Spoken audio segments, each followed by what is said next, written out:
ओम नमः शिवाय। ओम श्री गणेशाय नमः। जय माता पार्वती। श्रावण मास के शुक्ल पक्ष की तृतीया तिथि को आने वाला हरियाली तीज का पर्व अत्यंत शुभ और पवित्र माना जाता है।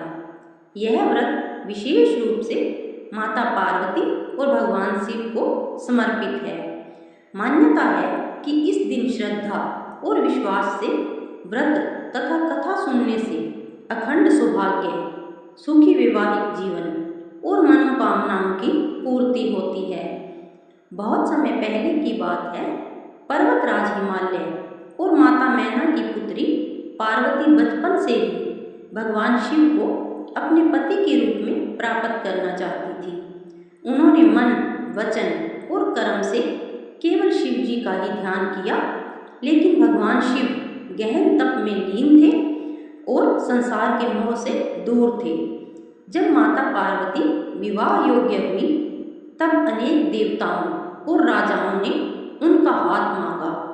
यहाँ तक कि भगवान विष्णु से विवाह का प्रस्ताव भी आया, परंतु माता पार्वती ने स्पष्ट कहा कि वे केवल भगवान शिव को ही अपने पति के रूप में स्वीकार करेंगी। अपने संकल्प को पूरा करने के लिए माता पार्वती ने कठोर तपस्या आरंभ की। उन्होंने पहले फल खाए, फिर केवल पत्तों पर जीवन बिताया और अंत में अन्न और जल का भी त्याग कर दिया। वर्षों तक कठिन तपस्या करने के बाद भी उनका मन अपने लक्ष्य से नहीं डिगा। माता पार्वती की एक सखी उनकी इस तपस्या की साक्षी थी।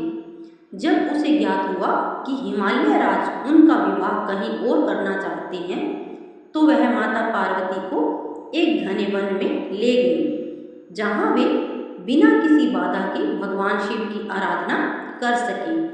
इसी कारण इस पर्व का नाम तीज और कई स्थानों पर हरतालिका तीज भी प्रसिद्ध हुआ। श्रावण मास की शुक्ल तृतीया के दिन माता पार्वती ने मिट्टी से शिवलिंग बनाकर भगवान शिव की पूजा की।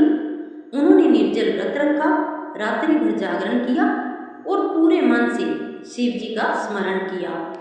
माता पार्वती की अटूट भक्ति और समर्पण से भगवान शिव अत्यंत प्रसन्न हुए। वे उनके सामने प्रकट हुए और बोले, हे पार्वती, तुम्हारी तपस्या, श्रद्धा और प्रेम से मैं अत्यंत प्रसन्न हूँ। आज से मैं तुम्हें अपनी अर्धांगिनी के रूप में स्वीकार करता हूँ। यह सुनकर माता पार्वती अत्यंत आनंदित हुई। शीघ्र ही देवताओं की उपस्थिति में भगवान शिव और माता पार्वती का दिव्य विवाह संपन्न हुआ। तभी से यह दिन सौभाग्य और शिव पार्वती की अटूट प्रेम का प्रतीक माना जाने लगा। कहा जाता है कि माता पार्वती ने समय इस व्रत का महत्व बताते हुए कहा था कि जो भी स्त्री श्रद्धा, भक्ति और नियम पूर्वक हरियाली तीज का व्रत करती है, उसे अखंड सौभाग्य, परिवार में सुख शांति और भगवान शिव पार्वती का विशेष आशीर्वाद प्राप्त होता है। अविवाहित कन्याओं को मनचाहा योग्य जीवन साथी मिलने की भी मान्यता है।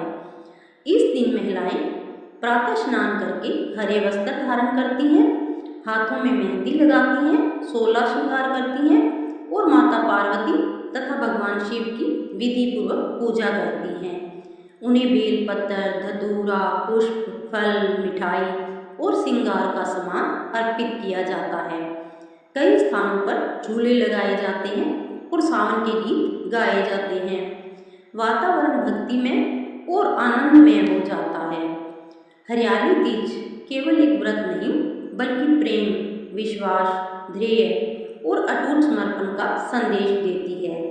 माता पार्वती ने अपने दृढ़ संकल्प से यह सिद्ध किया कि सच्ची भक्ति और निष्कपट प्रेम से भगवान शिव भी प्रसन्न होकर भक्त की मनोकामना पूर्ण करते हैं।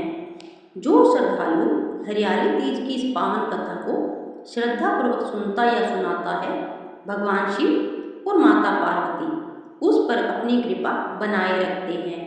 घर में सुख समृद्धि, दाम्पत्य जीवन में मधुरता, संतान का सुख, उत्तम स्वास्थ्य और मानसिक शांति का आशीर्वाद प्राप्त होता है।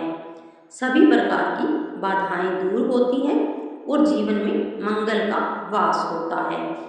बोलिए भगवान भोलेनाथ की जय, माता पार्वती की जय, हरियाली तीज माता की जय।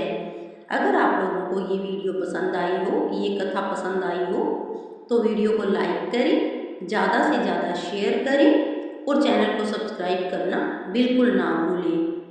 चलिए चलते हैं, मिलते हैं अगली कथा, धार्मिक जानकारी और चमत्कारी कहानी के साथ। तब तक के लिए जय भोलेनाथ, हर हर महादेव, जय माता पार्वती।